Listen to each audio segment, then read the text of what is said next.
বউকে যদি বেতন দিতে হতো তাহলে কি হতো একবার ভেবে দেখুন। আপনার বউ আপনার জন্য রান্না করে 3 বেলা, সেজন্য ধরুন 5,000 টাকা। আপনার বউ আপনার সংসার গোছাচ্ছে, আপনার রুম পরিষ্কার করতেছে, সেজন্য ধরুন আরও 5,000 টাকা।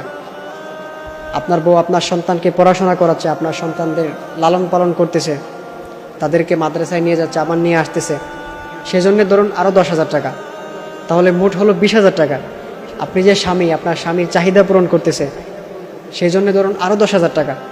তাহলে মোট হলো 30,000 টাকা। তো আপনার স্ত্রীকে যদি আপনার বেতন দিতে হয় তাহলে সর্বনিম্ন তাকে মান্থলি 30,000 টাকা বেতন দিতে হবে।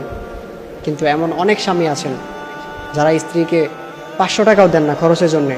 তাকে মাঝে মধ্যে যে একটু গিফট করবেন সেটাও করেন না, তার একটু খোঁজখবর নেবেন, তাকে একটু ভালো মন্দ খাওয়াবেন সেটাও করেন না। স্ত্রীর সাথে অনেক খারাপ ব্যবহার করেন। খবরদার, এটা করবেন না। আপনার স্ত্রীরও কিন্তু হক রয়েছে। সে তার প্রিয় বাবা, সে তার প্রিয় মা, সবাইকে ছেড়ে আপনার কাছে এসেছে, সবাইকে স্যাক্রিফাইস করে সে আপনার কাছে আসছে। আপনি তাকে কখনোই কষ্ট দিবেন না। তার সাথে আপনি ভালো ব্যবহার করবেন, তার সাথে আপনি কখনোই খারাপ ব্যবহার করবেন না, তার সাথে আপনি ভালো ব্যবহার করবেন।